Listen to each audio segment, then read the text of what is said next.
Ladies and gentlemen, welcome to Cataclysm. Frickin' finally. Never thought we'd make it. I'm sorry, I know this is all off camera, but just the immediate visual contrast of Orgrimmar to everything in FF14. Look at that. Look at that. God.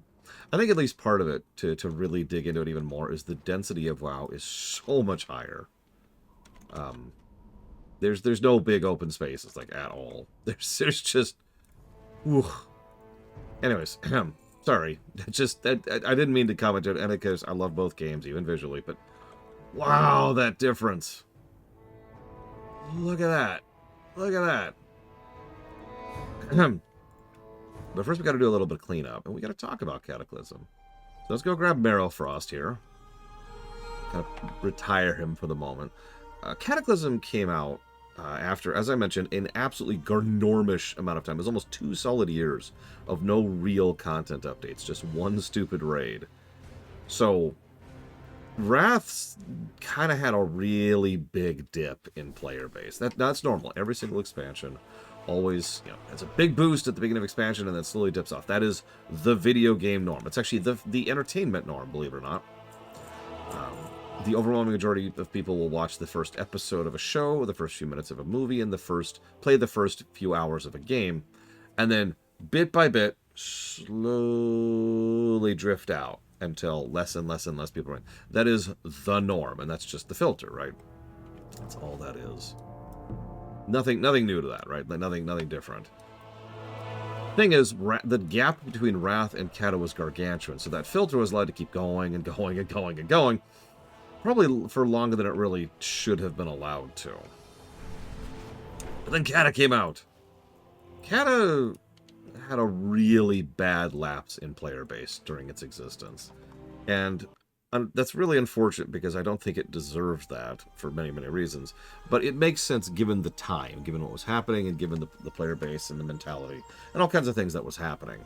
So Cata got a bad rap, but much worse, Cata got a bad rap amongst its own developers. It's one of the reasons they've never done another Cata before. It's also worth noting that Cataclysm was an absolutely onerous amount of work. There is a reason there was that 2-year gap in between content. It's because all of the developers were working overtime on making Cataclysm. It was an insane amount of content. And it's one of the reasons why, despite the fact that things will be both smoother and arguably better, we're probably going to be spending the most time on Cataclysm of any expansion. It was incredibly ambitious. By the way, how many of you noticed... Yeah, there's a pan with food there. Did you notice that over on the left in the background, you can't see my mouse cursor. It's like behind Zalosh's right elbow, or right shoulder, excuse me. There's like a little toy Alliance siege tower. Do you see that? Anyways. How many of you noticed the rainbow? So we're obviously going to retire Marrowfrost for the moment. We'll go ahead and scooch you down here somewhere into the we'll deal with you later territory. We'll go ahead and pull Zadesh out here. Zadesh, you can just go ahead and scooch out here. You go right next to Marrowfrost. There we go. So our next new characters will be our Worgen. We'll go ahead and pull him up here. This is going to be Silverfur. I'm actually rather pleased with how he turned out. And our Gaba, I'll go ahead and pull her down so you can see her proper. This is Autumn Dumia. So I'm going to start off, of course, with the Worgen. But hang on. Before we actually get started proper, I want to explain, at least in part, why it is that Cata had some issues. And the way I'm going to explain that is to get someplace where I'm not listening to this music. Oh my god, this is so loud! It's so doomy! I can't even think! Ah!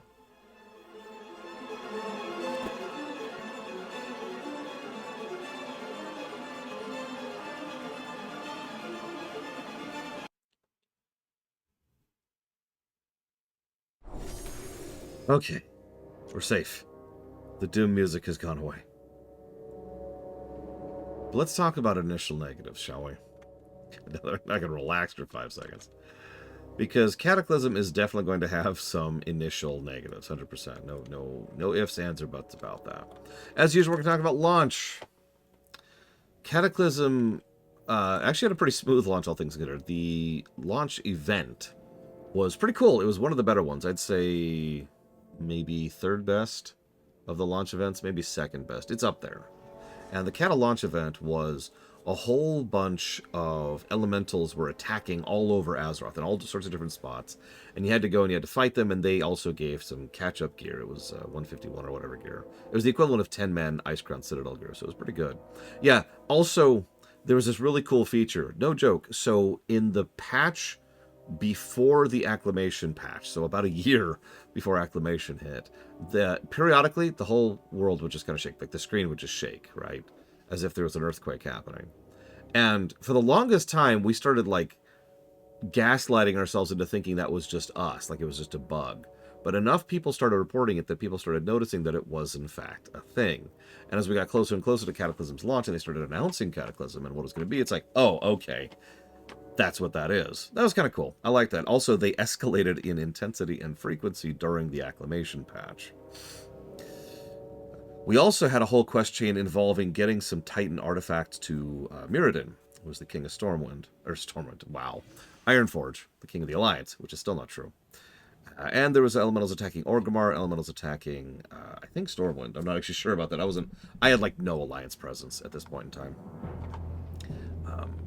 All sorts of cool stuff was happening. It was very cool. We also had 2 major events. So back in Vanilla, the trolls had been kicked out of their temporary home by a guy who, I don't even remember his freaking name. And we had a whole event, like a Guild Wars 2 style event, where you would go and you would do the battle for the Echo Isles. And was it Zalazane? I was like, yeah, let's do it. And so you were charging through in order to try and take Zalazane and reclaim the Echo Isles. And they succeeded! The trolls... I can actually show it to you. Check it out. Here, look. If you look in the zone, if you look at Durotar, there you go. There's the Echo Isles, and it is, in fact, a troll starter zone. Hey! So we successfully retook the Echo Isles. Sweet! Anyways, over on the Alliance, they had Operation Gnomeregan. Now, Operation Gnomeregan was arguably a more fun event.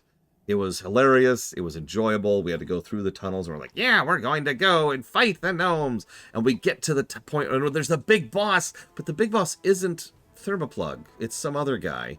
It's like some random mech. And then Thermoplug's like, and I'm going to set off a bomb! And then we all run. And so we don't retake Gnomeregan.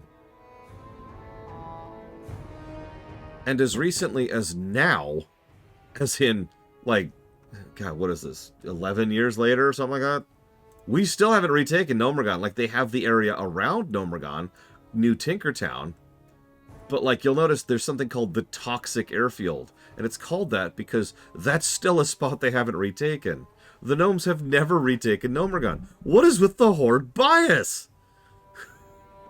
What's funny is I actually thought the event of the Battle for Gnomeregan was more enjoyable than the battle for retaking the Echo Isles, but the trolls did it and the gnomes didn't. Even the gnomes started... I'll show this off later on. I don't remember when, but at some point we will be rolling a gnome, and I'll show you the gnome starter experience, and it's like, all right, you've barely escaped from Gnomeregan. Quick, get outside and flee Gnomeregan as quickly as possible. Okay, here's Dune Morrogue. And, like, that's the gnome starter zone. By contrast, the troll starter zone, which I'll also be showing off probably today, possibly tomorrow, is, hey, welcome to the Echo Isles, our home. Here is our home. That is the Echo Isles. I'm sorry for hammering this point on, but really? Anyways.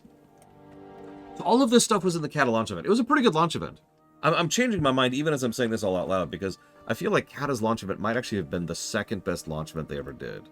It's also worth noting that... Have you ever made something that you really poured your heart and soul into, and then people's reaction to it was negative? Because you know what that feels like then. As much as I blame Blizzard for listening too much to their player base, to the negative feedback about Cataclysm, the harsh reality is that the devs really, really threw them into Cata, and I think I'll be showing over the course of the next however many weeks that I'll be showing you exactly how much time and effort and work and care and thought and love was put into really pushing the game forward. And to have all of that negative feedback, it's no wonder that Blizzard took until as recently as, I'd say, the last expansion to finally start thinking in the direction of, yeah, it's okay to be able to do these kind of big sweeping changes again. because holy crap, right? That kind of psychic scar, for lack of a better word, doesn't help anything. I should also mention that as much as I am massively positive towards Cata, and I am, there's two huge elephants in the room that need to be acknowledged. When they announced that they were doing what we called the New World, so let me explain that briefly. Here's Durotar, right? Is this the old... We used to have a term for this. There was Old World, which was Kalimdor and Eastern Kingdoms. Then there was Outland, which was obvious. And then there was Northrend, which was obvious. And that was our three areas, right? Our three server hubs. The presumption was that the New World would be, you know, a new server shard, right? A new instance entirely. As we talked about briefly earlier off camera, while like all of Kalimdor is functionally one server, right? You can just you can go from the top of Winterspring down to the bottom of Oldham, no load screens, right? It's its own server shard. Make sense? So the idea was that the New World would be a whole new server shard. So you would have the Old World, which would be vanilla, to be very clear about this. And then you could go to Outland, then you could go to Northrend, then you could have gone to the New World, which would have been the new server shard, which is the post-Cata Kalimdor and Eastern Kingdoms. And that was the overwhelming impression, especially since, as this Mirror Store points out, that would be easier to do. That's not what they did. They erased vanilla from existence. As you might imagine, that was met with almost immediate feedback. Like, people were like, what the hell? Why would you do that? Now, the only answer I can give for why they would do that is because Blizzard has historically had a really bad tendency towards completely abandoning old content. Remember that quote I shared from Kozak, I think it was, about abandoning the Battle for Undercity? That was during Pandaria, one of their best expansions. So I think their mentality was just screw the old in with the new, something I admittedly understand. What else could they have done? Yura has just proven that she's not listening to me, because I started this conversation with what they should have done. It was exactly what we all presumed they were going to do. But instead, they just ejected vanilla from the game entirely. Now, eventually this would be rectified, but this would, to get a bit of perspective, this wouldn't be rectified until Shadowlands, which is when Classic first came out.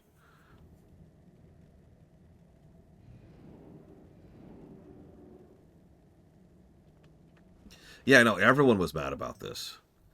Everyone was mad about the fact, including me. Remember, you think I hate vanilla now? No. No, I absolutely despised vanilla back then. It was not... Nowadays, I can acknowledge that there's some things that are worthwhile about vanilla. Things that are existent and fun and whatever, right? Back then, I spit on vanilla. I was so sick of vanilla. I wanted it to burn and die in a fire. I was still mad, even back then, that they just ejected vanilla from the game entirely. It was very strange of a decision. So that was the first thing they did wrong. The second thing they did wrong was they tried to make dungeons hard again. Now, that's actually a good idea in my opinion, and frankly, I think it was a good move. Something they would later emulate, the same general concept in Legion, to much better effect, and then Legion going forwards, they would actually have the new concepts around that. But what they did back in Cata was they just... Oh, hi, Brigman. Nice hat. Very, very appropriate for what we're going to be doing in just a few minutes here. We'll just show off that hat there. Back in Cata, there was a push to make it so that healer mana regen was just thrown into the gutter, and tank threat gen was thrown into the gutter, cut down by about a quarter. So you would generate about a quarter of the overall threat that you were generating. And in terms of healers, you'd go in a single pull, right? Now, on paper, that's fine if that's the direction you're going with. The problem is, WoW has already gone and done quite a bit of work, even at this point in time, even during Cata, early Cata, to shift away from the idea of threat generation being the primary focus of tanking. If you've seen me do any tanking over the last couple of weeks, you've noticed that when I'm tanking, the overwhelming majority of what I'm doing is I'm trying to live. Almost all of my focus and cooldowns and abilities are all focused on survival, right? Threat gen is not a huge issue as long as I have a functioning brain and I'm hitting buttons correctly. You'll notice FF14 does the same kind of thing. That's because most MMO designers have, over the years, come to the conclusion that having tank gameplay be focused on living rather than holding threat is more engaging. It also allows you to do more with boss design, just while we're on the subject. So, trying to make it so that all of a sudden the tanks had to really, really, really fight to hold aggro sucked. Especially since none of the design was there to support that. I went from being able to, barely pull together a group of mobs to having difficulty holding on aggro onto like more than 2 things at a time. And I don't mean like against DPS holding, just going full tilt. I mean like it was a struggle. And the healers, we would go completely on a single pull while I am desperately trying to hold aggro. Oh, by the way, I'm getting the tar beat out of me. I forgot to mention that.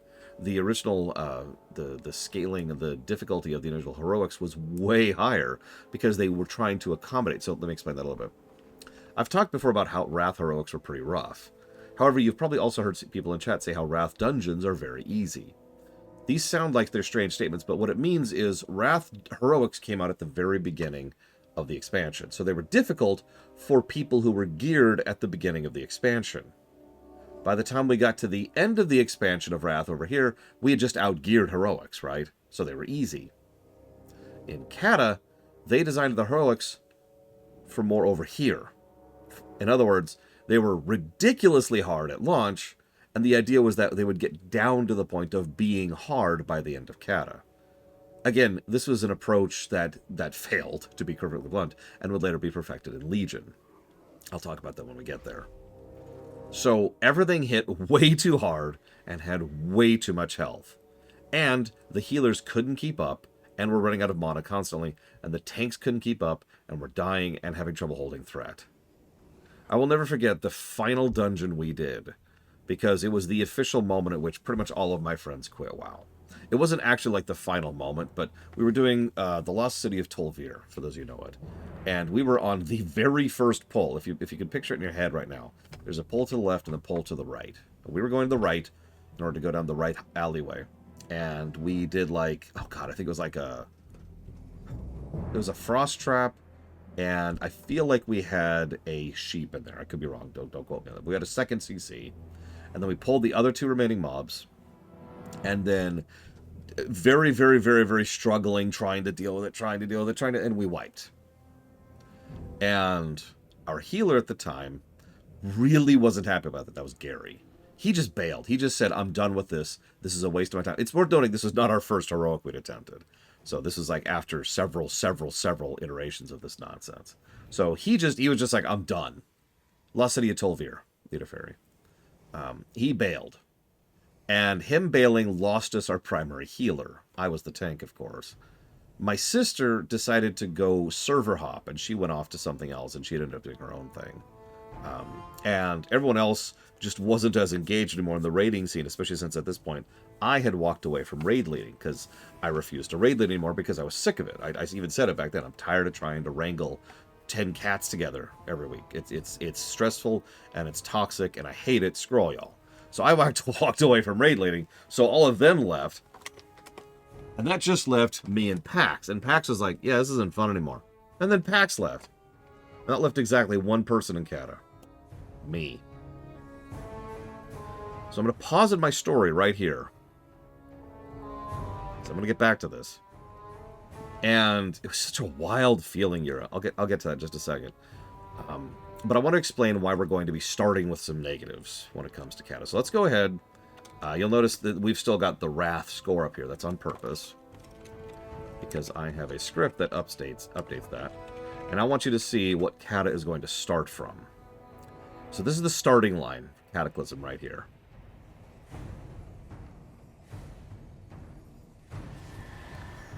This right here is where Cataclysm begins. Most of this is obviously abandonment negatives. But yeah. But now I want to continue my story briefly. Because I made the decision, I was like, all right, well, whatever. It's not the first MMO I've walked away from. So my thought was, I'm going to do one last playthrough of WoW. So I rolled a Goblin, I rolled a Worgen. And I went and I did the New World quests, which I should mention, I hadn't at this point in time. Fun fact, just last night, I asked my sister if she'd ever experienced the New World quests. The answer is no. To this day, she has never leveled through Cata. She's never seen the revamped zones. And that struck me because something several people have been saying as we've been going through Wrath is that a whole lot of people haven't seen the new revamped zones. One of the biggest complaints, one of the most commonly loudly said complaints when Cata was new, was that there was no content in it. And that always just blew me away, right? That just completely shocked me. Because that was 2 full continents of content. Like this was like 3 or 4 Wraths combined in terms of content. That's not even a joke. It's why Cataclysm is the biggest expansion. And even though we're going to be going much quicker, it's probably will still be the longest expansion we cover. But the reason why everyone said that was because from their perspective, they thought there was Mount Hyjal, Uldum, Vashir, and Deepholm, and then the Twilight Highlands. And that's it. From their perspective, there was nothing else. And if all you did was the content at max level, then yeah, there actually wasn't all that much content. There's actually less content than, say, Northrend had. But again, 2 full continents worth of content updates. And I want to stress, there's going to be some variety here in quality, obviously. But it really is worth noting that, like, Darkshore, for example, is a completely different zone. It's not even comparable. You know, Westfall is a completely different zone. Those are 2 alliance zones. I should pick a horde one. This is neutral, but West Plagues, East Plagues, completely different zones. Loch Modan, I'm still using alliance zones. Hang on, let's find a horde zone. You know what? I got a horde zone that's completely freaking different. Tirisfal.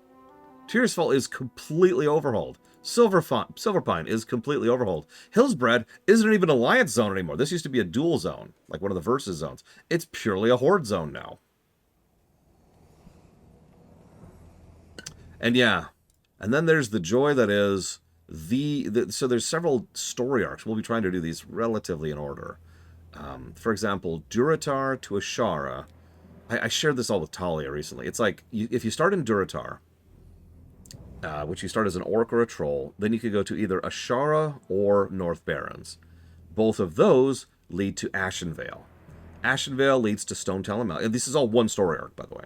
Ashenvale leads to Stone Talon Mountain. Stone Talon Mountain leads to the South Barrens. Now that's where the story arc ends, but still, that is one story. That is one MSQ going through those zones. And by the way, it's freaking awesome. I discovered for the Warcraft series that actually it starts before that, because there's a hint, so it's only a hint, but it's a hint in the Goblin Starter Zone of this story arc right here.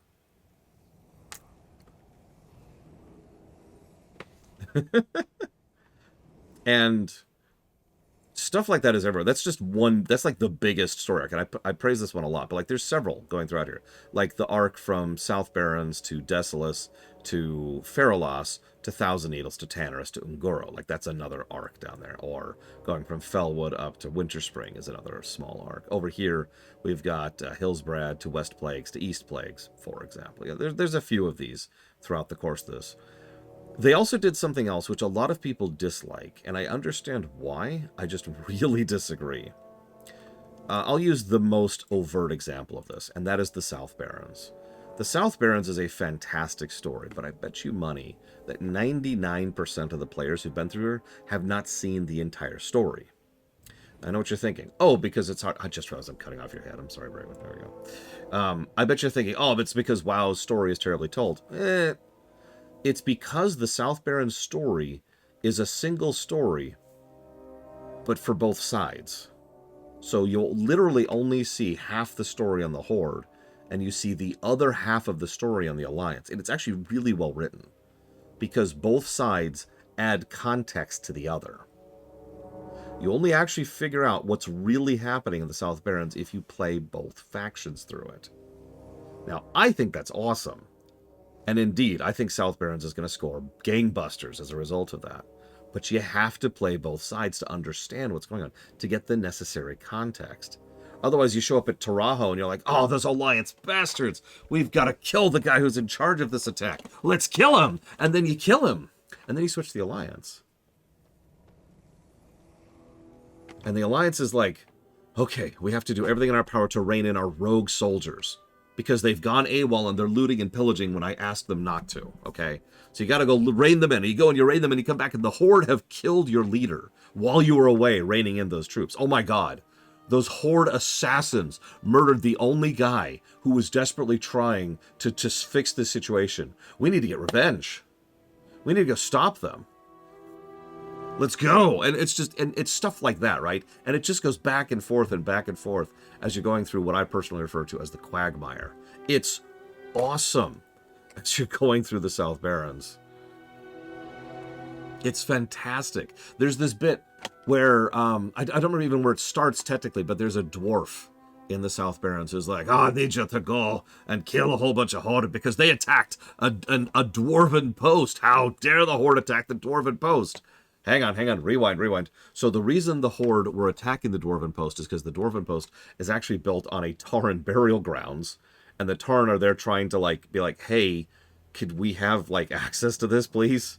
And the dwarves told them to piss off. So, you know, okay. So the Horde attacks, which means the dwarves attack, and the dwarf attack leads to the Horde attacking, which leads to the dwarf dying, which leads to the dwarf father, who happens to be a high-ranking military commander, deciding to go and genocide some nearby goblins. By the way, those goblins had nothing to do with anything. But they're goblins, right? Which means they're Horde. So obviously they were in on the attack that killed his son. And you see how it just cycles. Sorry for gushing. This is why I like Cata, right here, in a nutshell. It's stuff like this. It's all of the stuff I've been complaining about, but actually written well for once. But that's the experience I wanted to share with you, because when I rolled my Worgen and my Goblin and went through Cataclysm, it was a weird experience. I was completely by myself. I had no friends playing at all. I had no guild. I was completely by myself. I was in a vast world. And for the first and only time in all of WoW, I was playing WoW like a single-player game. Something I should mention I've never stopped doing. It was the exact moment at which WoW stopped being an MMO and started being a co-RPG. And again, we've talked about this, because Cataclysm is when WoW stopped being an MMO and started being a co-RPG, started being more of a single-player or cooperative focused.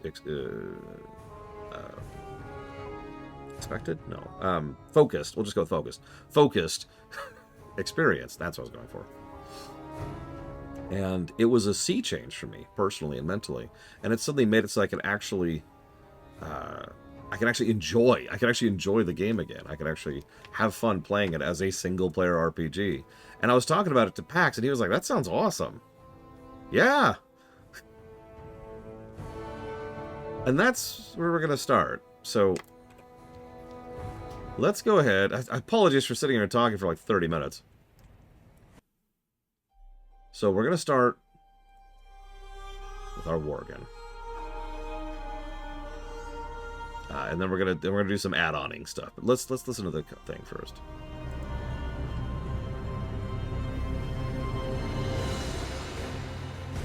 Oh god, leveling alts was so terrible in Wrath and BC and Vanilla.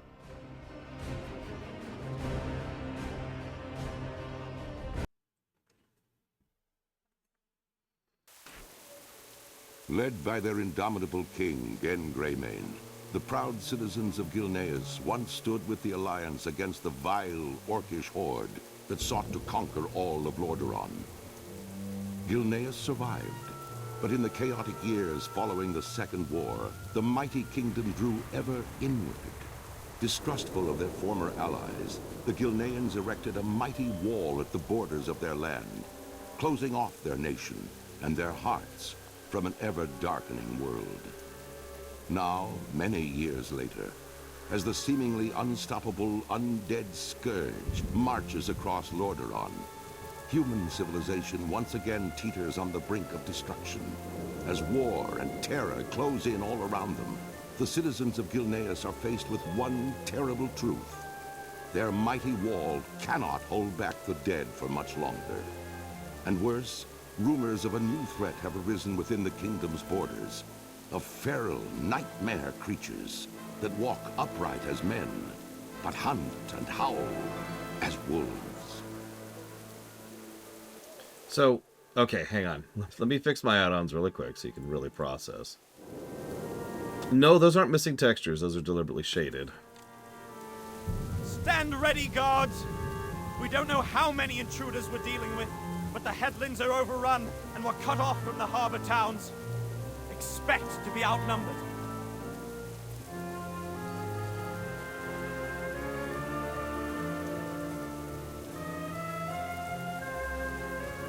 I want the perimeter secured and the gates manned by 2 guards at all times. No one gets in, no one gets out. No, Lineruth. Currently, the Scourge are attacking. Right? I mean, that makes sense, right? Right? I mean, they're undead. Gilneas from the Scourge. We protected Gilneas during the Northgate Rebellion. We will protect Gilneas from whatever this new threat may be. The Northgate Rebellion, huh? That sounds interesting. Casual reference to some world building there. Don't mind me. Don't mind me.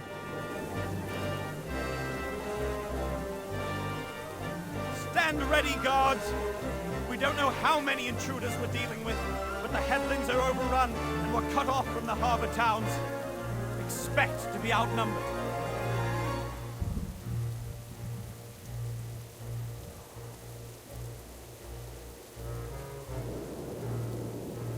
I want the perimeter secured and the gates manned by 2 guards at all times.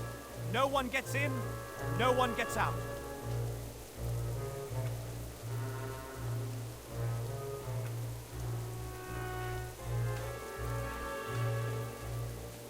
Yeah, no, the thing is... Lineruth, I apologize. I know that you're insane and evil. And literally Hitler. Let me try this again.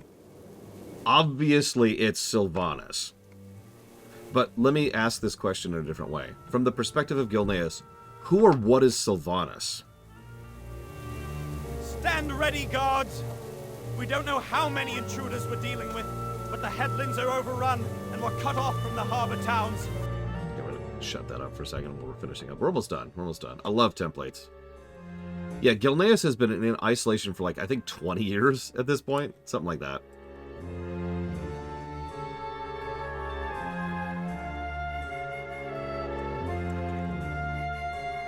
Yep, Sylvanas is a general of the Lich King. There you go. Boom! It's the Scourge!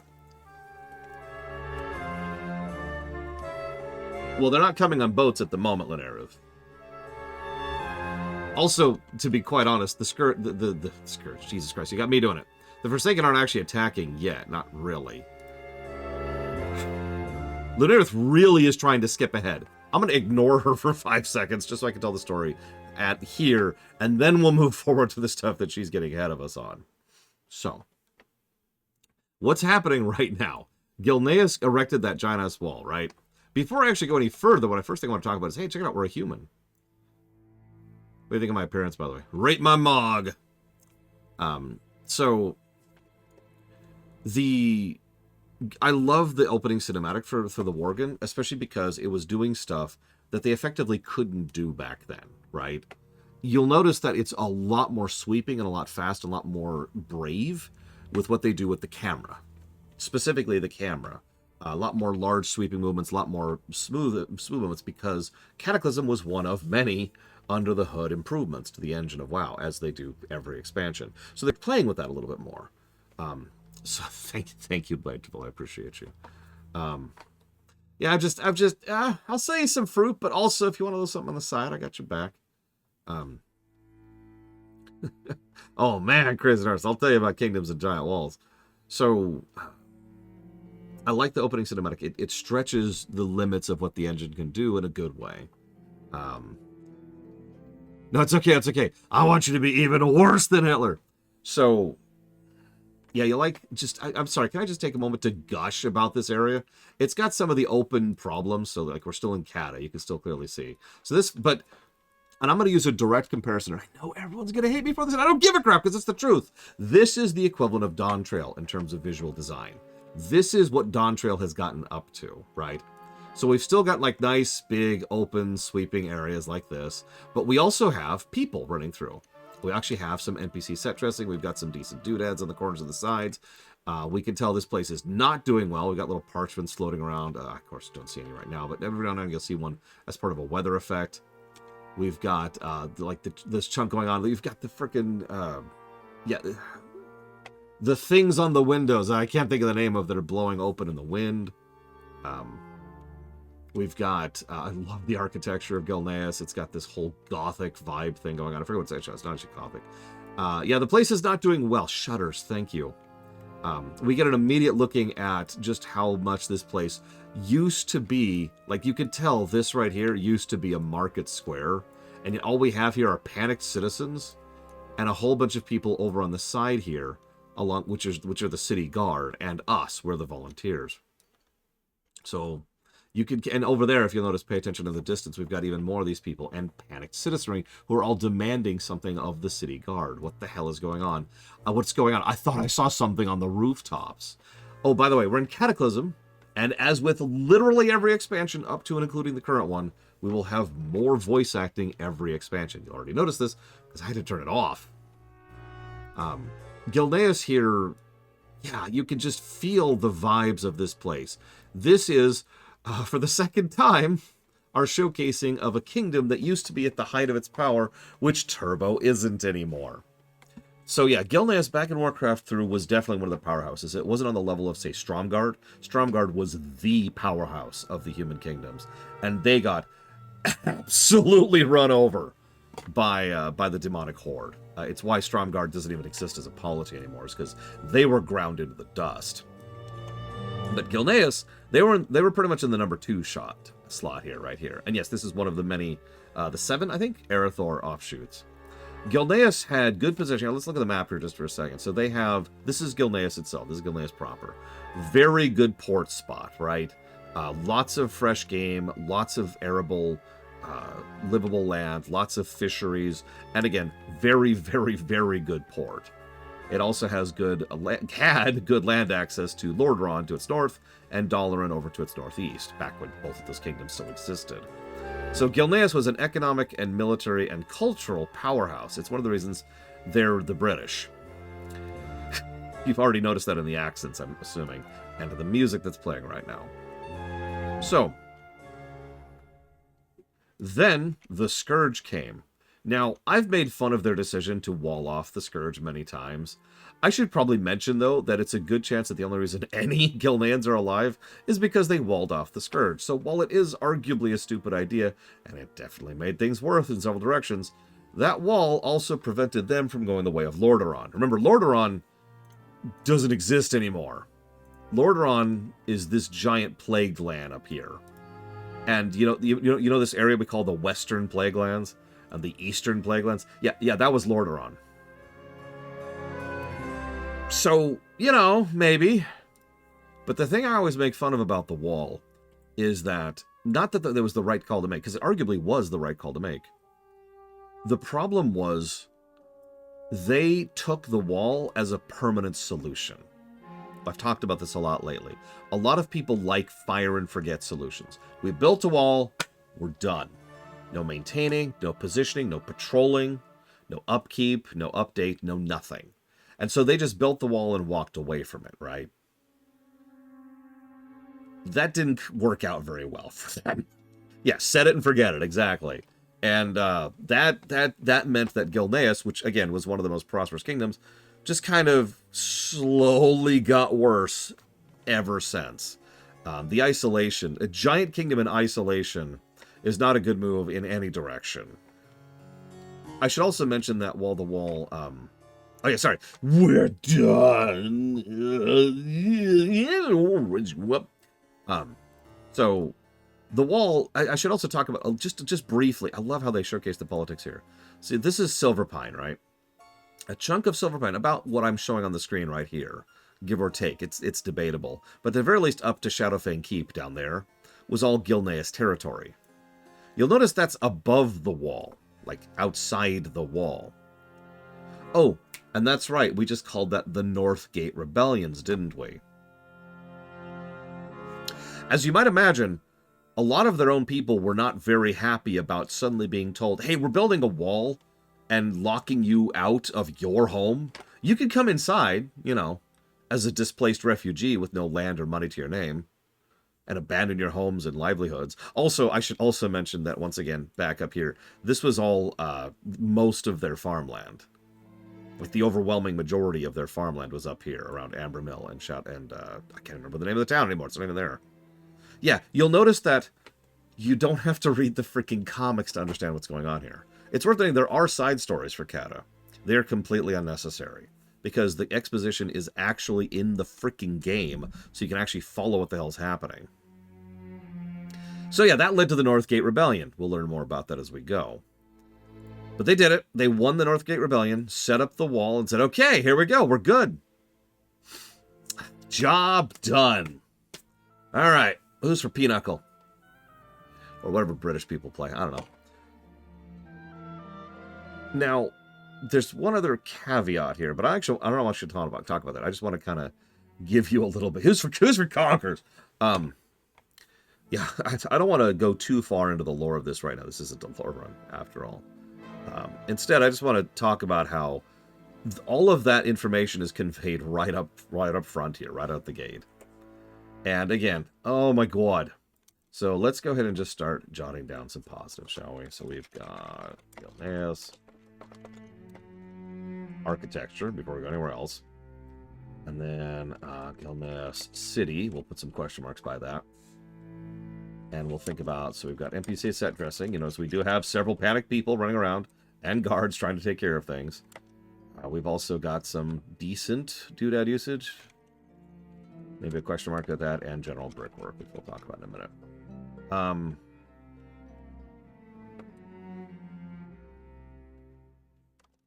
We're also going to jot down this,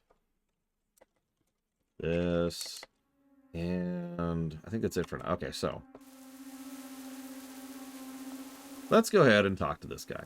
For Gilneas. What are you doing here, citizen? Haven't you heard the city's under complete lockdown? Go see Lieutenant Walden. From the Scourge. We protected Gilneas during the Northgate Rebellion. Oh yeah, one other thing. Sorry, hang on. One last thing. They got arrogant. For the longest time, Gilneas in general, and Greymane in particular, pissed me off, because the dude was an egotistical prick. Credit where credit is due, Greymane has developed as a character since then. In fact, Greymane is a character as recently as the second most recent expansion. He's back in Dragonflight. So, you know, I'll give them credit where credit is due, but he just, like Liam just said, his son here, just says it right there. We protected Gilneas from the Scourge. No, you didn't. Like, they got really, really arrogant, and they really actually thought. So let me explain something here. Let me just line this out here for just a moment. You remember, there's this other guy, I can't remember his name, Crowley, I want to say. I think I'm getting the wrong name, but there's another guy here. He's cool. He's the decent Gilnean leader. He decided to send a single brigade with Jaina's forces, right?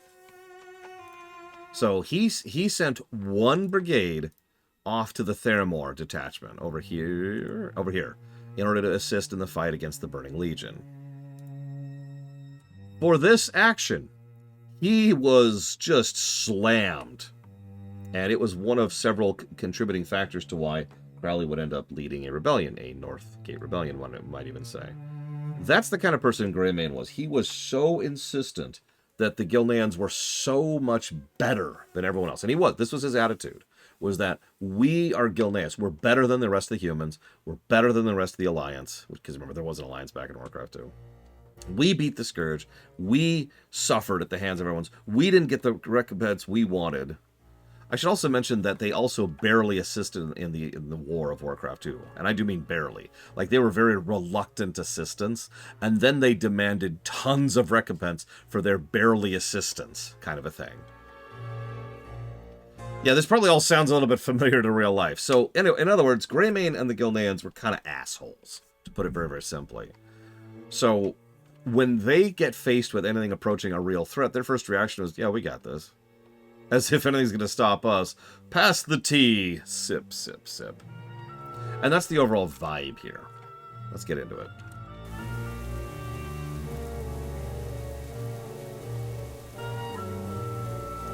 Alright, so here's the lieutenant we have to report to.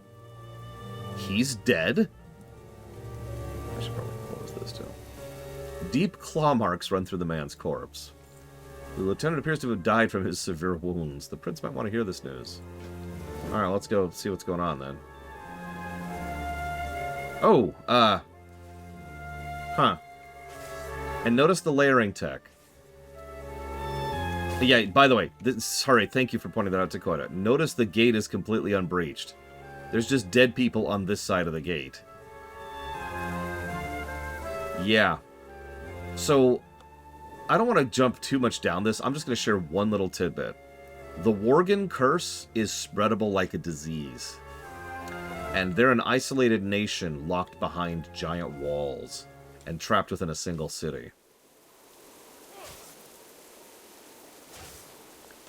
Anyways. So, yeah, actually, yeah, it's the Madagascar situation. We're fine, we're fine, we're fine. Oh, crap!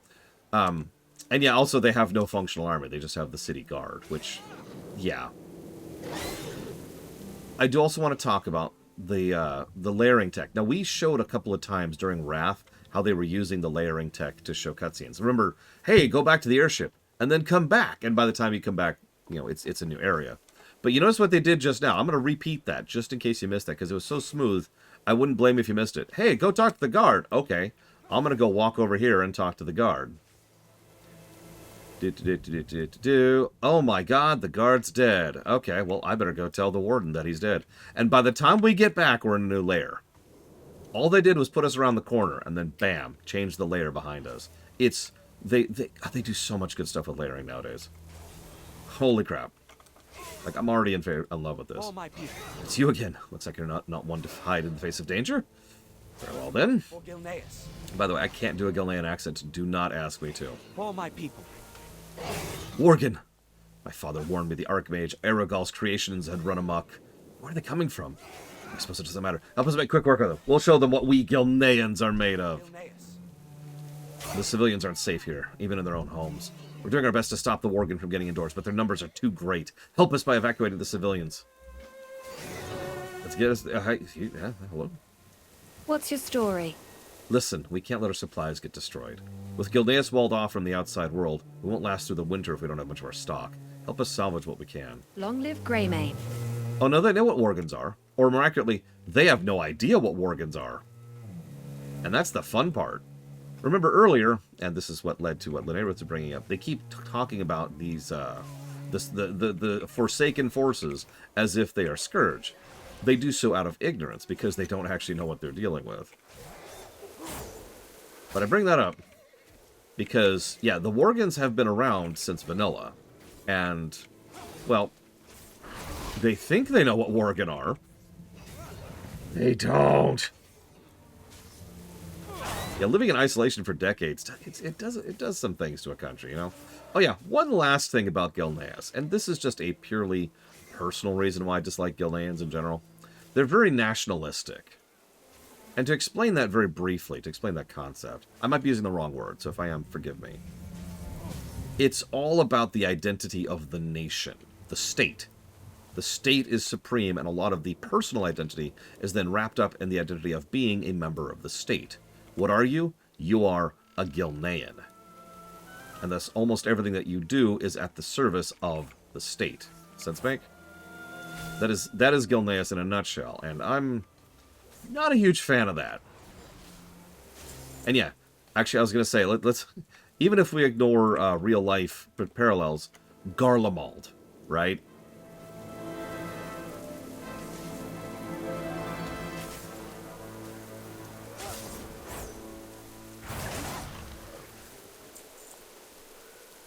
Okay. So this is falling apart very, very quickly. You know one other thing Cataclysm did? Had honest-to-God events. Like, I'm saying this wrong. How do I explain this? How to explain this? Cataclysm had zones that were like episodes. I know I'm explaining that so badly. But what I mean by that is in Wrath, I could explain to you what was going on. But one of the more common comments I got was that you viewers weren't really getting that if not for the fact that I was pausing to explain what was happening. The presentation wasn't there. In Cataclysm, they start actually showing these events and showing the progression of events as they're happening around us. Yeah, exactly. It wasn't very directed in BC and Wrath, and a lot of that was tech stuff. But in Cata, in often cases, a zone is an episode.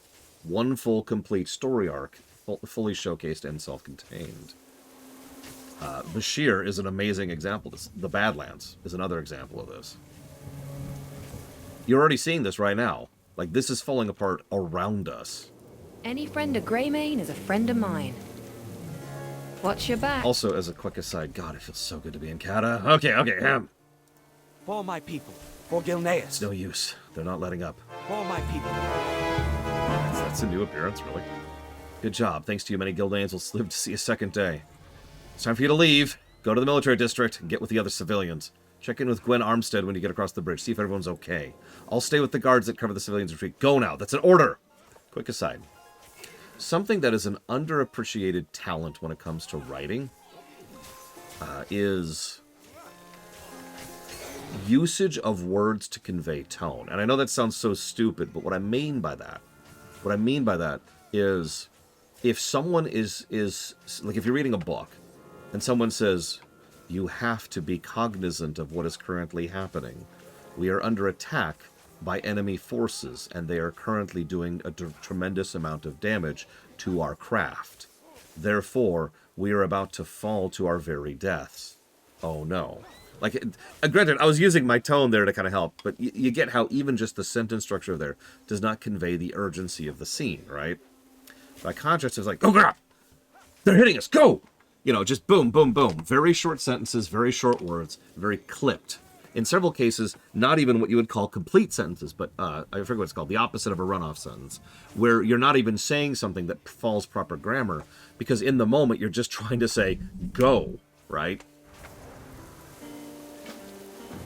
Yeah, like a thank you, a sentence fragment. You're going to see writing like that in Cataclysm quite a bit, as they try to convey tone and moment in writing.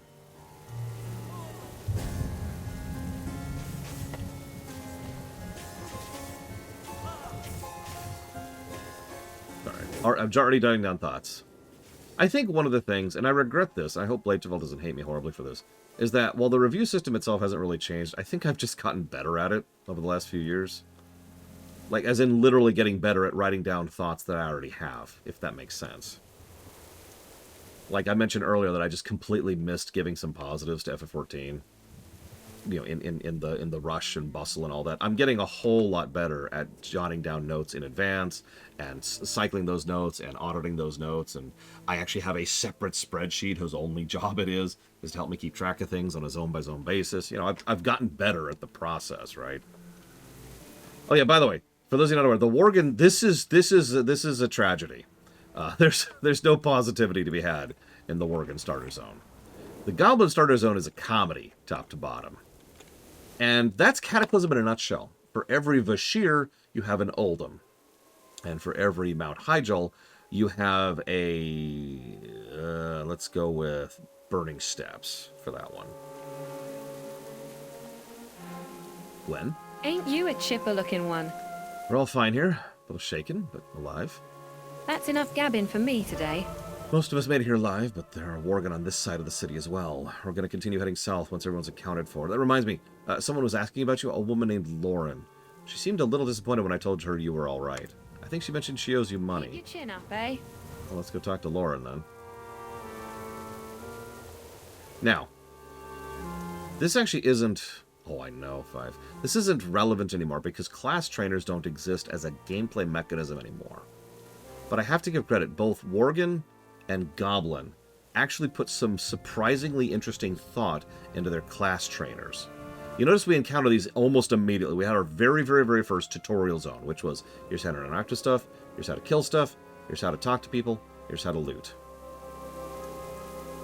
Oh, I'm sorry, Linera. Sleep! Sleep! Get some good rest. So, what do you see? Here's our hunter. He's got the Gilnean hunter pent, which is the, I forget what they're called, dog. And he's up there on the barrel with a gun ready to defend the area. We go over here. We'll find a wounded guard, stable master. But here's the monk, who is currently kneeling. He's also wearing very little, and he's just got his, like, monk garb going on. Barefooted, bare hand, ready to go. The priest is also kneeling, while the druid is trying to heal this poor civilian who has been injured here. The warlock is over here channeling something. You notice he's over here by himself, while the three healers, by the way, monks can also heal, are all trying to focus on that guy. And I think that's actually it for the moment. Oh, here we go. I knew I was missing some.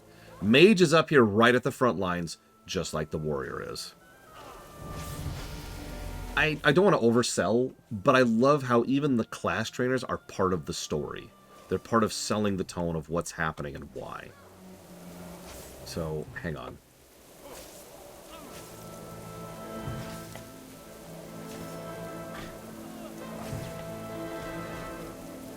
I'm going to give a lot of positives to Cataclysm. You need to be okay with that. Anybody who's not okay with me giving the positives to Cataclysm needs to leave. And I don't mean that as like a you're not welcome here. I mean, you're not going to enjoy this experience. I got a bad feeling. There you are. Farewell. There's only so much I can teach you right now with these Worgen trying to dismember us. Hey, by the way, rogue trainer. We really should think about heading south with the other survivors. We've been told that King Greymane is there. If we stick together, our chances of survival will increase. Especially if you choose someone nutritious looking to stand next to. I'll go over here.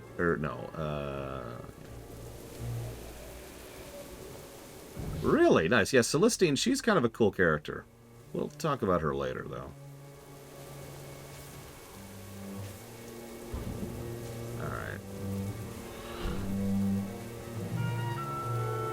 Meanwhile, we've escalated from yellow Worgens being all over the place to red Worgens being all over the place. Also, I love how it's raining all the time. Of course it is. It's Britain! No, this is all we've done so far, Master. We had the server reboot today. So there's the king! We're just going to talk to the king immediately. Oh, and there's this guy named Lord Godfrey. Huh. I wonder what's going on with him. I wouldn't worry about him. Pointing out Lord Godfrey. Okay. Hail, champion. You've done well in coming here. If we Gilneans stick together, we might defeat this terrible enemy. Yes, Gilneans for Gilneas. Never let your... Lord Darius Crowley has been called many things. A rebel and a traitor and a terrorist. Before the Civil War, I called him friend. I never blamed him for leading an insurrection against me. His land and people were separated from Gilneas by a stone wall. But we had no choice. Regardless, Crowley is exactly the type of person we need now. Enter the prison and ask Captain Broderick about Crowley's whereabouts. I'd send my own men, but there's still some bad blood. The Alliance must endure. Speak.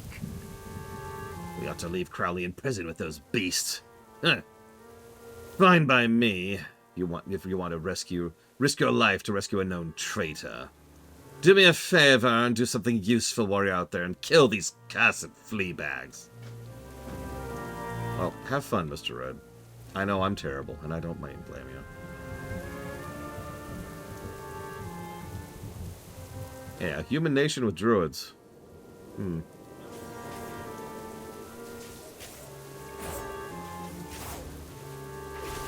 Yes, speak. I tolerate your existence long enough to listen to you. For now. Oh god, early rogue is not good. Early rogue is so crap. I think rogue is going to suck until we hit 10. And even then, it's probably going to suck for a bit. Of course, Mr. Floyd Pinkerton. Of course. Speaking of which...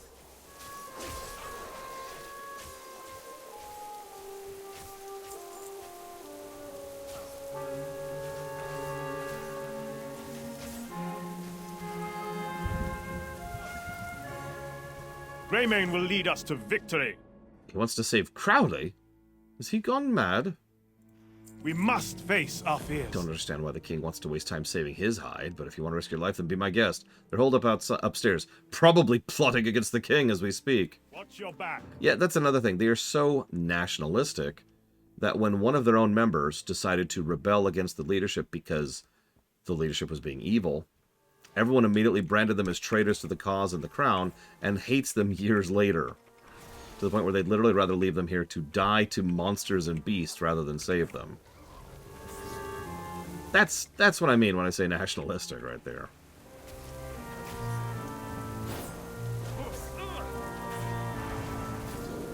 This would be pretty dense. That's true, Blade Chaval. I'm gonna die. Holy crap. Oh, early rogue sucks. Early rogue sucks. Am I missing something? No, it's just early rogue. Ugh. Well, let's early rogue it up then. It's okay. Rogue eventually gets good. I know. I have one.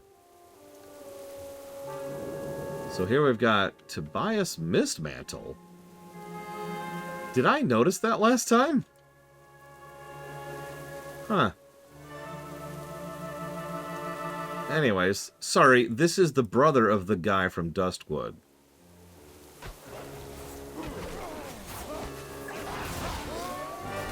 Mistmantle Estate. The murderer. By the way, there's references like that everywhere in this game. The internal consistency in Cata specifically is absolutely through the roof. Like, to the point where we're going to have to start part and parceling it out, because it's going to be a more than triple kind of a situation. By the way, hi, what I assume is Spartan. Yep, it is Spartan. Figured. We'll sort out guilds at some point.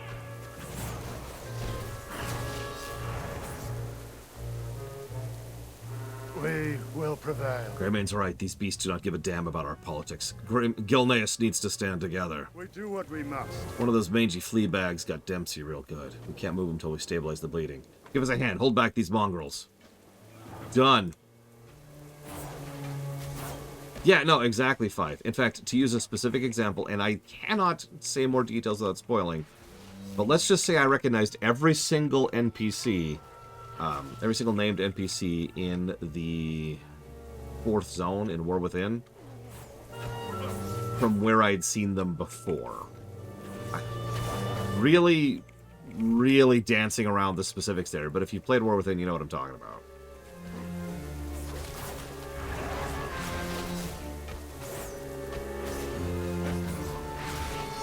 And yeah, I had all this planned out months ago, Spartan.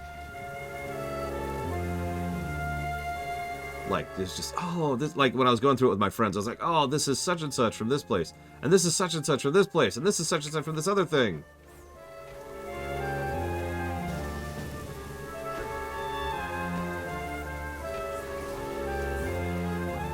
Sure. It's okay, we can group in Gata.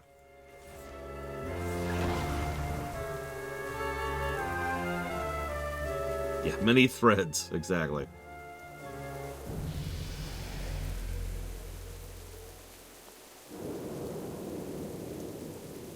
Oh, Manek. Sorry, so wasn't the Blood Elf starting zone bad? Yes and no. If you actually look back at the thing, in fact, I've got a spreadsheet where I keep track of this. Eversong is one of the only zones in all of BC to actually end up net positive on both gameplay and story. It's not net positive by much, but it is net positive. However, the Blood Elf starter zone is also immediately followed by this Blood Elf expansion zone. So the way it works is there's tutorial, starter, expansion. Every race has this, right? So Eversong is tolerable. It's a net +3. Ghostlands, which is right after it, is a net -11. Either way, let me be very clear. Net +3 to an entire zone is an insult. Draenei Azure Mist was a net -1, and Blood Mist was a net -11. We will prevail. We did it. Thanks to you, this man has survived. We do what we must. I probably don't have any of this transmogs. Listen, for the first time since the Civil War, I agree with Greymane. Now is the time to put aside our quarrel. Sure doesn't look like these beasts care much about whether you're a rebel or a royal. Send word back to Greymane, my men will join his. There's a safe house not far from here, in Josiah's cellar. My lads stashed some heavy artillery there. Tell the king my arsenal is at his disposal. So, I know multiple people, including Rax, who started off as a Blood Elf and were very soured from the game because of that. Because in an era when you could be doing this as your starter zone, the Blood Elf stuff just is, it's not even on the same category. It's not even on the same tier. In both gameplay and story.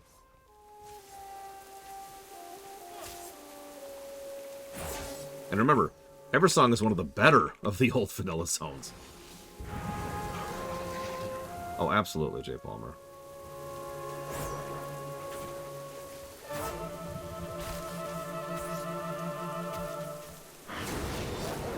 Yeah, we are going to have a time skip, which leads into what Mr. Floyd Pinkerton asked. So, Cataclysm was unusual in the fact that there was an actual and honest-to-God time skip in between expansions. That's only ever happened twice. Once from Wrath to Cata, and once from Shadowlands to Dragonflight. It has been about a year since the end of Wrath. Now, that's the big one. That's the major time skip, and that gave time for several other stories to happen off camera. You don't need to know those stories. The main thing to be keeping in mind is the fact that the Horde and Alliance, or more accurately, Hellscream's forces, who I'm going to refer to as Hellscream's forces from now on, and the Alliance are now at war. Like, full out, no holds barred, they're at war. And we'll talk about why when we get to, I believe, Ashenvale, because that's when it's actually going to come out. What now? I hadn't seen you kill a few of the mangy things with my own eyes. I'd think you did not complete the task asked of you. Looks like we barely put a dent in their numbers. Ignore the victory music. You have my attention. Rebel arsenals? My own city? What the bloody hell was Crowley up to? We will have justice. I just noticed we have the higher tier Greymane appearance there. The arsenal Crowley speaks of is in the cellar, just to a building just east of here. It is unnerving that artillery was smuggled inside the city by my enemies. It might end up saving Gilnean lives today. Find Josiah Avery and requisition the rebel artillery. We will put the weapons to good use. Stand strong, hero.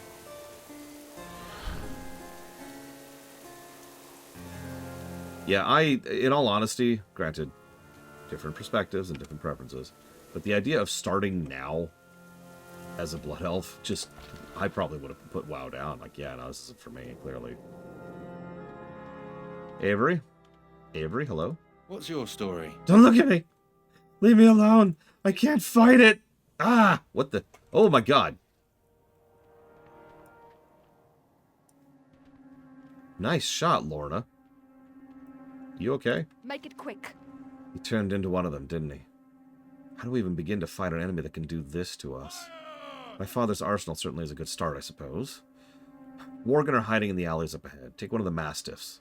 And we're going to need to clear the way if we're going to move these cannons around. This Mastiff will help you find the hidden Worgen.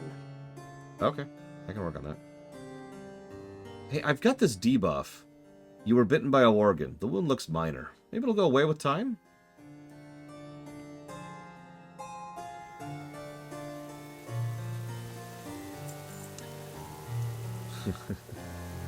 Yeah, so you'll also notice they're trying to be more cinematic with their questing.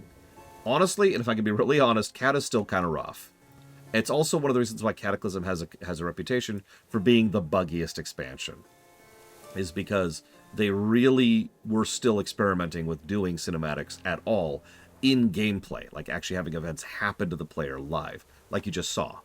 Dude is like freaking out, scratches and bites at me, sends me flinging across the room, and the woman behind me shoots him dead.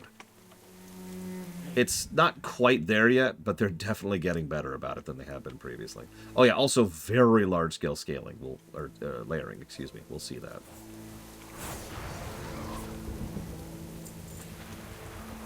They don't know what Worgen even are, Mad Overlord. I mean, in the interest of fairness, most people at this point, historically, do not know what Worgen are. Hell, at this point in time, players didn't know what Worgen were.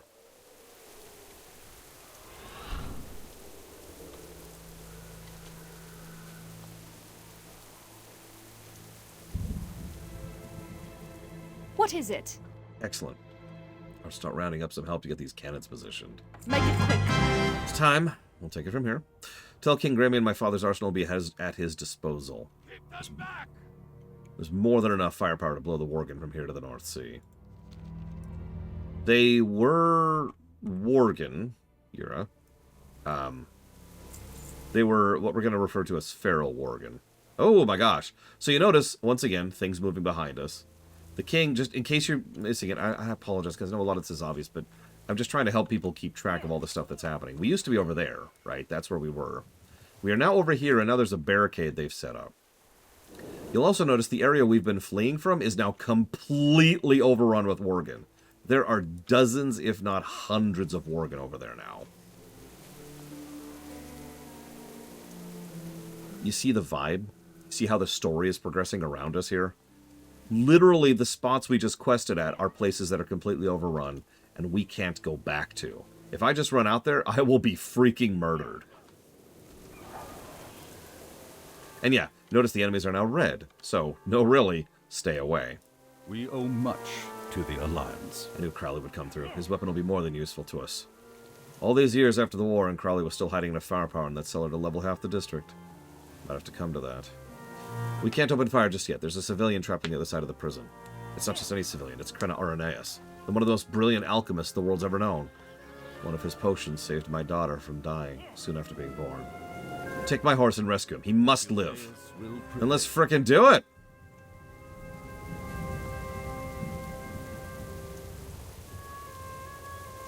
Oh, this is a terrible... This horse is dead. This horse is so dead. Here, hey. Here, come here. Come on, let's go. Let's go! Yeah, functionally what we're looking at is a zombie apocalypse. I hate to skip ahead in the script, but remember, all of these are all Gilneans. All of them. Thank you. I owe you my life. That horse is dead. I'm just saying. Speak.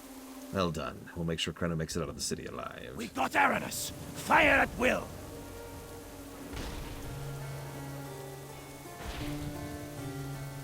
Yeah, that horse is now a wolf. Or food. What now? We've done all we can here. Let King Greymane know we've bought some time. I have a feeling it won't last long till the Worgen are back in force. We'll need to fall back to Greymane Court. It's the last place we can hold out without being trapped like fish in a barrel.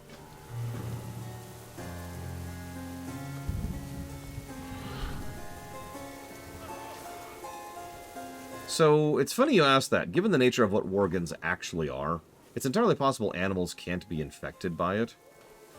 But by the exact same token, it's possible they can. I'll give away something ahead of time. Worgen is actually a natural curse, as in it comes from Druidism. So in other words, it is entirely possible that even an animal which has no sentience or soul to speak of can still be turned into a Worgen. We need to keep the Worgen's attention in the city again. It's the only shot we have for the survivors to make it to Duskhaven. I'll stay behind with the Royal Guard, Father. It's my duty to Gilneas. Not a chance, boy. Gilneas is going to need its king's undivided attention. Can't have your father wondering whether his child is alive or not. My men and I will hole up inside the Lightstone Cathedral. I've already given the order, and the cannons are on their way. Lead our people well again. We were fools to take up arms against each other, Darius. The Worgen would have never stood a chance. You were foolish there, Greymane. I'm just saying, that was on you. Notice the people have moved forward a little bit.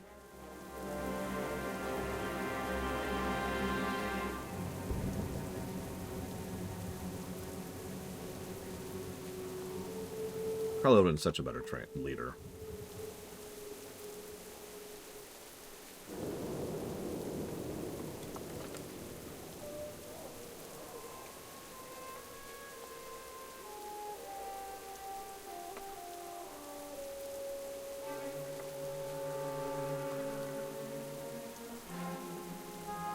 Yeah, that's another thing. Look at all the survivors for a second.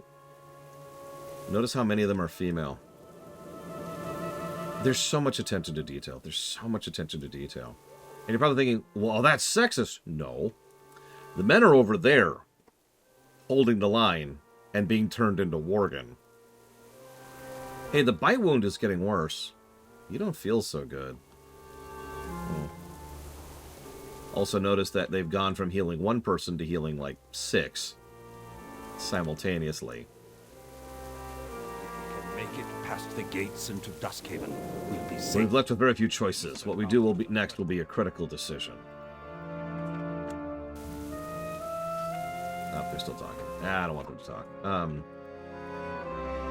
You don't have to do this, Silverfur. I'm a little bit oddly named right now. You've done more than enough already. But if you decide to stay, I'd be a fool to turn you away. My men have fortified their position inside the cathedral and are ready for what comes next. I'm about to head there and take as many of the flea-ridden devils as I can with me. You're welcome along for the ride. Let's frickin' do it. Whee! Hey, look, this is our second... Round up as many of them as we can. Every Worgen chasing us is one less Worgen chasing the survivors. It's the second quest in a row where we run away from a bunch of Worgen while burning them. What's funny is this one's a little bit more action-packed, as you can see. Because holy crap.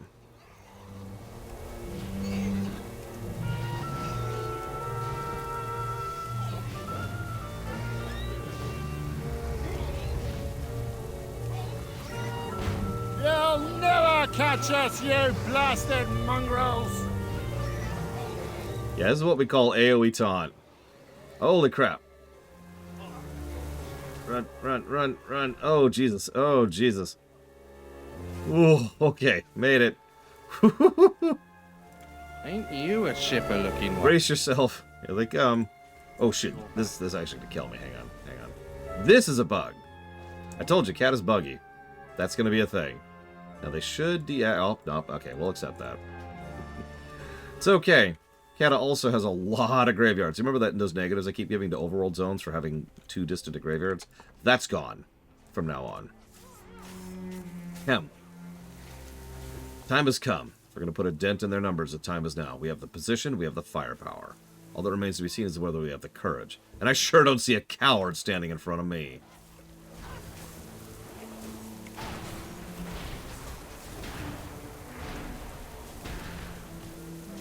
Yeah, by the way, now we've pulled back to this big, heavy, fortified thing at the center of the entire town, city. We'll probably give bugs on a per-zone basis, Crazy Norse. Like, Vashir by itself probably deserves multiple negatives for bugs, right? As much as I love that zone to death, it is extremely buggy.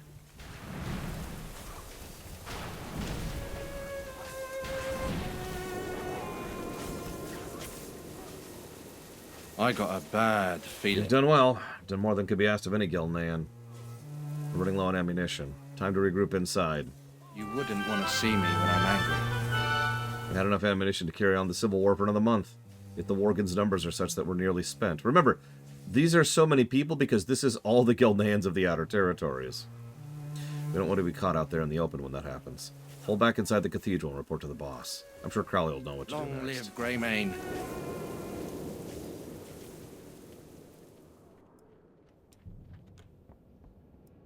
I'm going to leave group for this one thing just to make sure it doesn't bug. Oh, Vashir was extremely overambitious. They could probably pull it off now. Hang on. Please, Diagro. There we go. We're good. We're good. We will prevail. We've given them everything we have, yet still they come. Don't worry. We'll slay many more before today is over. We do what we must. We got a good choke point here. Feel free to say a prayer. That's your thing. Take courage. Let's kill these mutts. Notice that even just if... I love the design of this, because if you happen to have turned the camera this way while turning the quest, you would have seen the moment of the layering behind us. But notice the subtlety of the design. Hey, talk to me. And so the overwhelming majority of players are going to be like here, or like if you're Yura, you'll be like over here, or up here in first person. In other words, we'll all be facing this way. We turn around, we've layered again. I think we've gone through like 7 layers just in this opening sequence alone.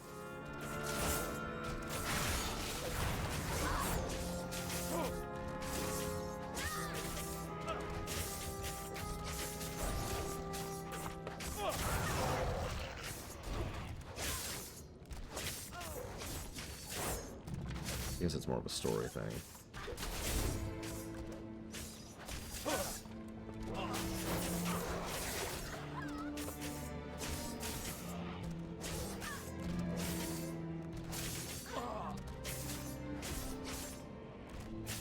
Oh yeah, sorry. Our bite wound is now a hideous bite wound. My skin is black and blue around the wound. There also appears to be thick hair growing around the edge of it. The emphasis point here is in MMO time. I mean by layers. Oh god, that's a complex topic. Let's come back to that. In MMOs, oftentimes there's something I call MMO scale, right? You know, Gilneas is a city I could run from one side to the other in like 3 minutes. But obviously it's supposed to be a gigantic city in lore. And we all just kind of accept that, right? We all just kind of accept that everything's just kind of shrunk down and we're cool with it. But the point is, in this running retreat, this probably hasn't been happening over literally, like, what is it, like 20 minutes or whatever? Instead, this has probably been, yeah, a few hours, maybe a day, like 8 hours or something like that. But I want you to keep that in mind, because that's roughly the time of gestation for this disease. Or rather, this curse, to be more accurate about that. Yeah, I don't know what's going on with the water. I wouldn't worry about it too much.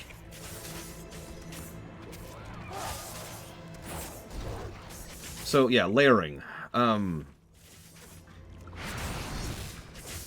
Okay. So, layering was actually invented back in Wrath. And it changes how many things you see on a given layer you're on. So the terrain is the same, right? You know, all the stuff that's terrain, like these walls over here. Bonk, bonk. These are static. But it would change which NPCs you see, which enemies are there, which lootables are there. And they did a lot of this in Wrath. I didn't really point it out because mostly it was just used to condense multiple quests into a single spot. Now that helped for certain zones like Icecrown and Storm Peaks, but for the most part that's all it was. In Cata, they really pushed the layering tech forward. Because here, obviously, we're still seeing that, but we're going to start seeing terrain layering, where actually the actual terrain data itself is going to be changed based on which layer we're on. It's also probably part of why Cat is so buggy, if we're being completely honest. And yeah, I'm almost positive ESO took its layering idea from WoW, because they saw what you could do with it in WoW, and were like, holy crap. They still use layering to this very day. They've never leaned on it quite to the same extent as they did in Cata, though. Cata was above and beyond. I mean, again, if you've been paying attention, we've gone through, hang on, so it's 1 transition, and then 2. 3 there, and then 4 there. And then 5, 6, 7, 8. We have been through 8 layers just in this tutorial zone. They haven't done a lot of layering with terrain after Cata, that is correct, because terrain layering apparently caused issues. We will prevail. They've stopped coming. No, that's not a good thing.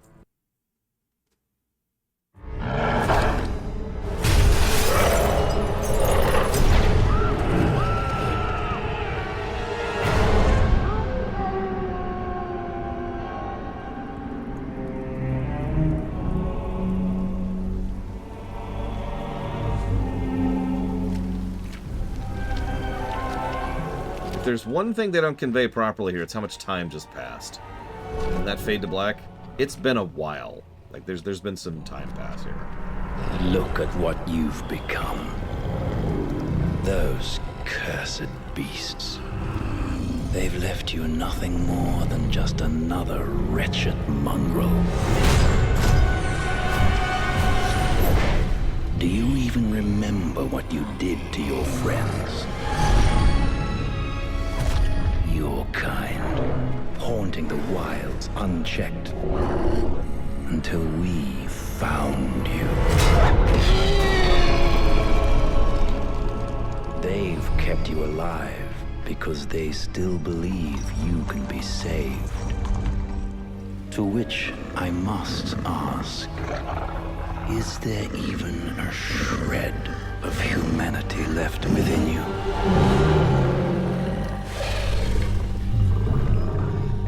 Perhaps we will find out soon enough. Older models, by the way. And yeah, that's exactly layering right there, Blade Jabal. So, here we are.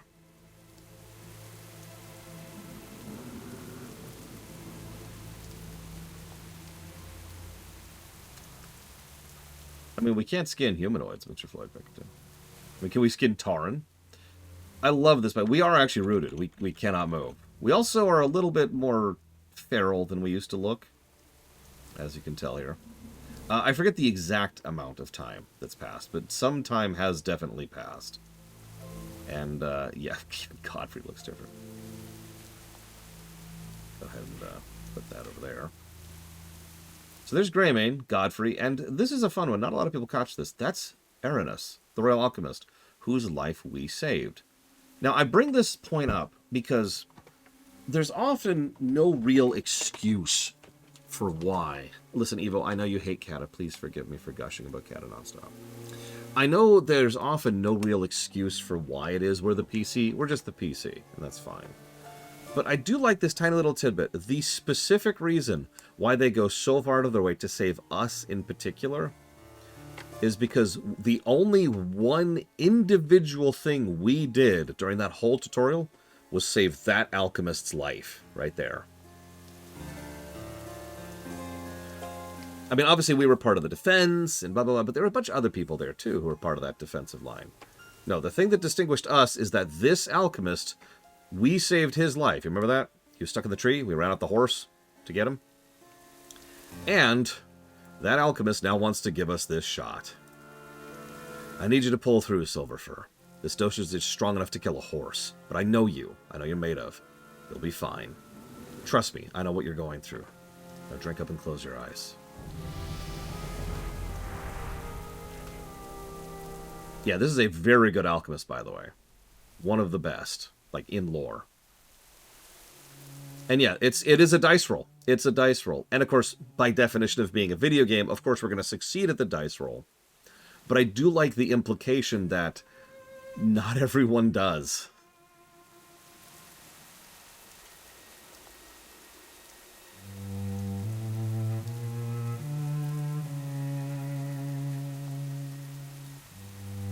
Speak.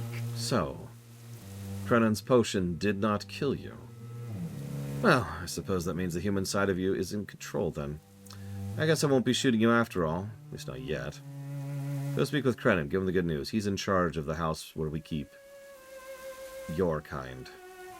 Just remember, I've got my eye on you. You try so much as anything funny and you'll get a bullet between the eyes.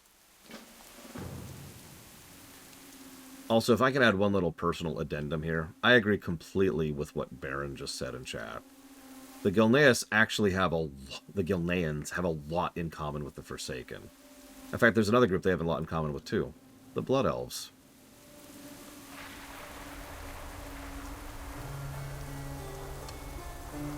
The only reason... Oh yeah, but we have a flip. Best race in the game. All races that have a flip. Come on, do it, do it. Come on, you just did it. Do it, do it. No, why is the ground shaking? Oh my god, seriously, I'm not going to get the flip. Oh my god. The reason, the only reason, really, that the Worgen end up with the Alliance was partially because of the Night Elves, but more importantly, it's because the Forsaken are actively attacking them now. If it wasn't for that, I'm pretty sure that the Worgen would have been more inclined towards the other side of things. But of course, I don't want to get into the HVA thing all over again. The main difference... So yeah, so you're saying you don't see the comparison to the Blood Elves. Okay, so Major Kingdom, who was once at its height and was one of the most powerful and prosperous nations within its region, who was brought low by not one but multiple cataclysms, smashing it in the face over and over again. In fact, we can count them, because there are 3. The Scourge, the Worgen, and the Cataclysm.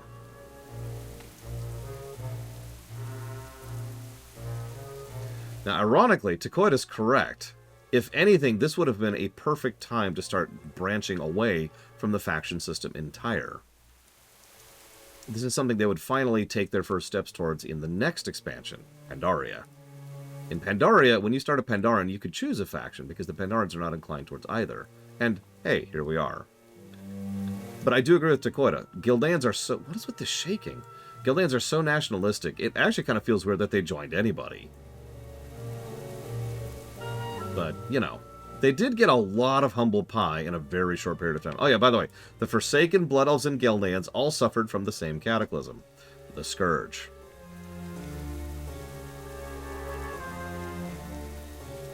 Me too, Star. So, There's Gwen. And there's Gilneas. We live another Worked. day. By the light, it worked. Well met. Welcome back, Silverfur. We were fortunate. Crennin's treatment doesn't always work this well on people who've had the curse as long as you. But do exercise caution. Don't expect anyone to invite you to their homes just yet, but at least they won't outright shoot you. The full effects of the curse cannot ever be fully cured, as far as we know. With treatment, however, your mind will remain yours, and not that of a wild animal. We are fortunate the treatment worked on you. Normally, I can only treat recent infections. We'll need to continue your medication if we have to reverse the curse. I'll need Madric Essence to brew another batch. You'll find it stashed between the southwest of town. Sure thing. Yeah, no, absolutely, Loke. Absolutely. If you want to have a faction system, there should be more than two. We need more than a two-party system. I'm sorry. It's just true.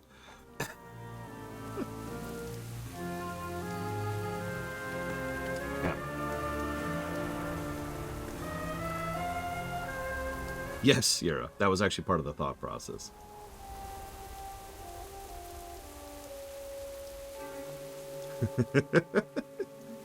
Look, Mr. Floyd. Oh, the crates are smashed. The vials appear to have been broken.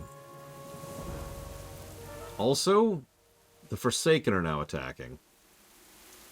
So, someone asked her, I think it was Lunaria, asked her earlier, why are the Forsaken attacking Gilneas? The answer to that question is Garrosh Hellscream. So, here's the dealio.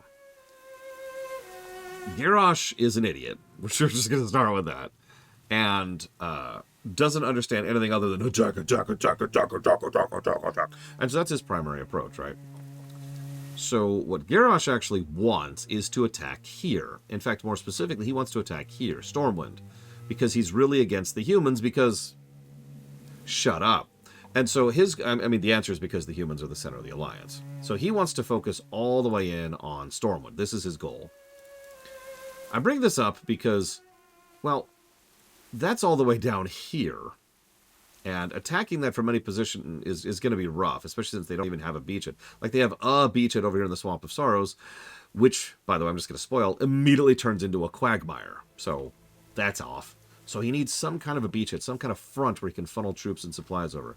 He's got tons and tons of beachheads over here. He's got Ashara, which is recently terraformed. He's got his forces down somewhere around here. I think it's actually here-ish, and then he's got something going on down there. But the point is, he's got all this stuff over here, but he doesn't have anything over here. So, he tells the Forsaken, and he sends his own troops over, of course. He sends as many armies as he can over to Silverpine, and he says, claim Gilneas.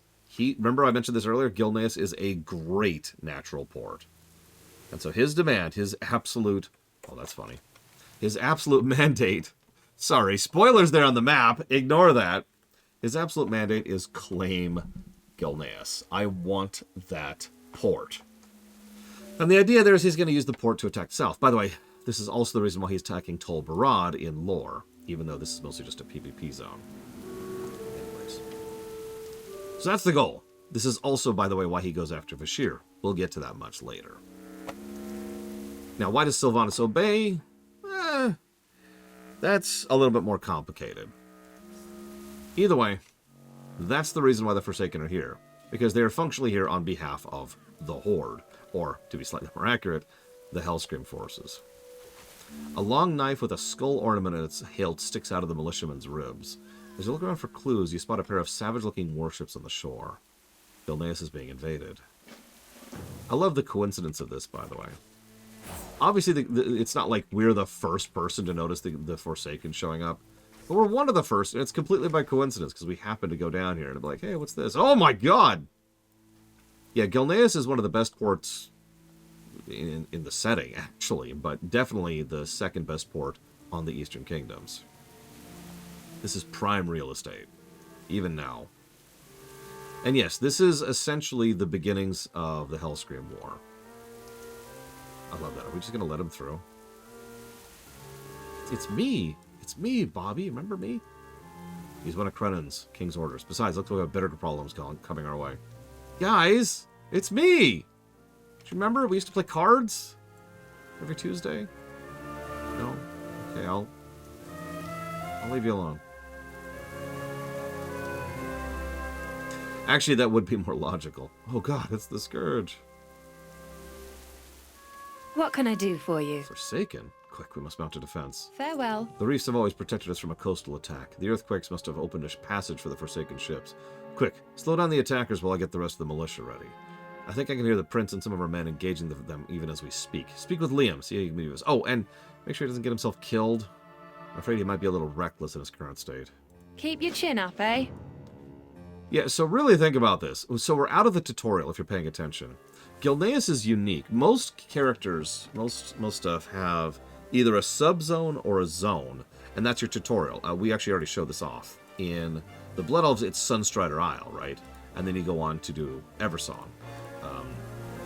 With the Draenei, it was the Amon Vale, and then go on to do Azure Mist, right? That's present everywhere. Like, even if you roll a Orc, you start in the Valley of Trials. If you roll a Troll, you start in the Echo Isles. Stuff like that, right? There's some cool smoke effect in there. So there's usually like a tutorial area and then the actual first zone. We've already finished our tutorial area, but it's just the Gilneas city because it's functionally a story. Like, it's primarily story focused. We're just moving through and the running retreat as we're going through the city. What is with these freaking earthquakes? There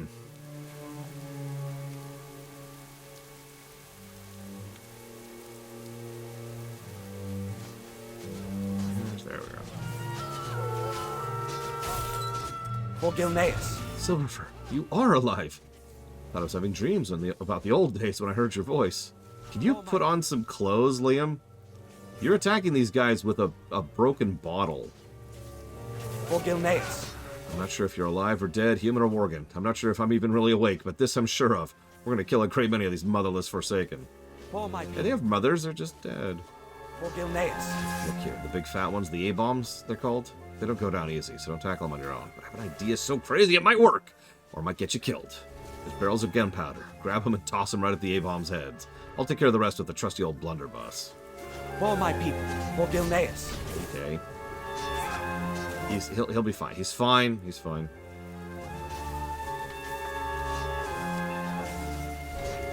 Everything's fine.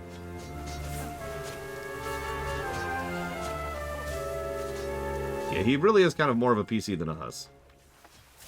He's going through some things right now. Don't mind him. He's fine. He's fine. I suppose now's as good a time as any to talk about rogue gameplay. Hoping to get a little bit further, actually.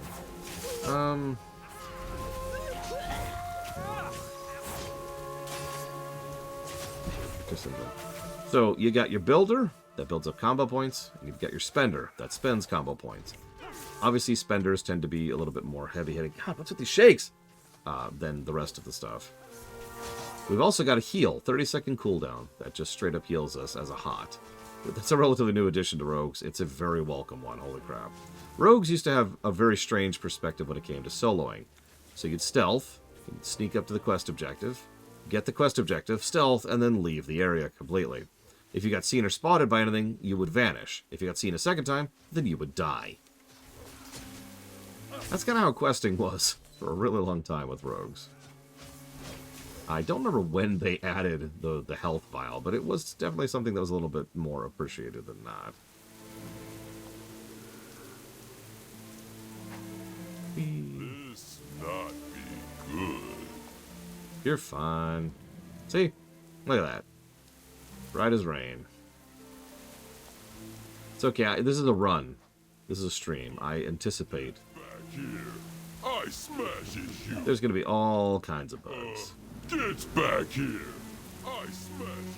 Yes, they changed relatively recently the idea of combo points being on us rather than them. So in other words, I would have to, back in the day, I would have had to manage my combo points per target. Nowadays, the combo points are per me, so I just have combo points. This not be good. Frankly, I'm hugely in favor of that change. That's actually all there is to talk about Rogue right now. But that's the basics. Builder, spender. We'll get a lot more than that as we go. We'll probably be leveling as either combat or subtlety, because I'm not a big fan of assassination. I will also admit, in the interest of fairness, that Rogue is probably my least favorite class in the game, all 3 specs. And I would still consider it an overall good and net positive class. So make of that what you will.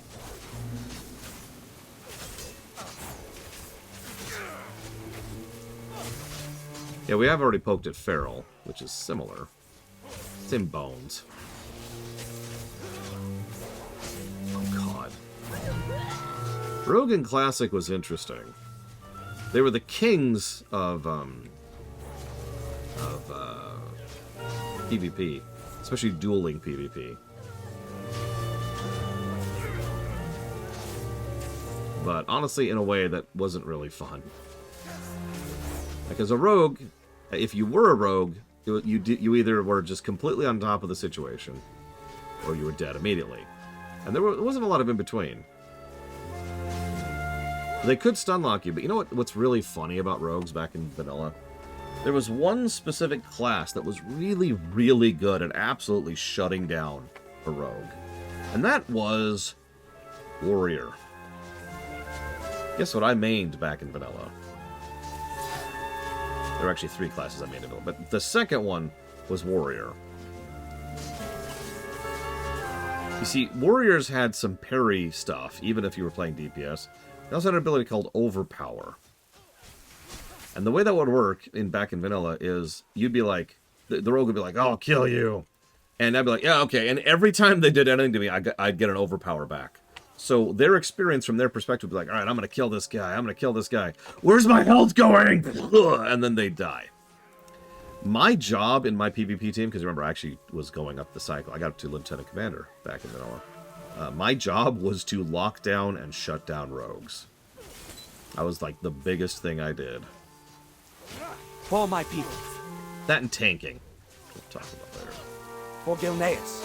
For my people. You and me, Silverfur. We'll make a great team. It's good to have you back. Thanks. For Gilneas. Just like old times. I'm going to have to work hard at not shooting you, but Credit explained everything to us. Thanks. For my people. We can take it from here. Check in with Mayor Armstead. There's only a small part of the Forsaken's forces. If we don't move quickly, we're going to have bigger problems on our hands. See what you can to engage the Forsaken army at their landing location. You got it.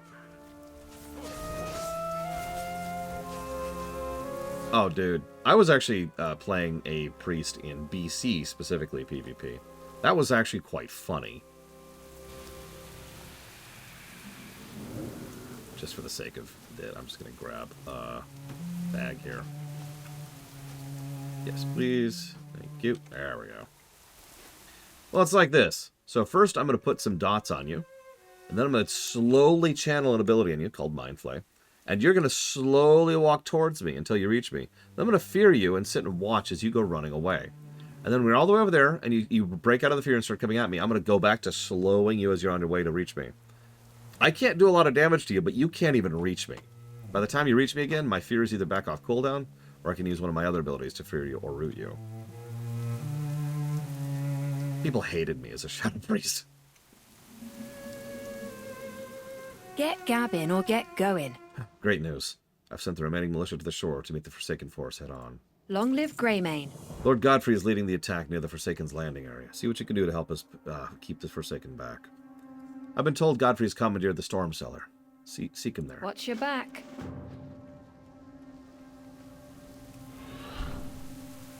Pretty much, Baron. Yeah, for the record, I didn't actually enjoy it all that much. I was good at it, but it really helped solidify why I don't like PvPing. There's an old saying that I came up with, so I'm going to quote myself here. I think it's a Young saying. PvP involves one of 3 circumstances. Either we're both having fun, which is unlikely, I'm beating the crap out of you, in which case neither of us are having fun, or you're beating the crap out of me, in which case I'm not having fun. So it's kind of a lose-lose situation. Why are we down in the cellar?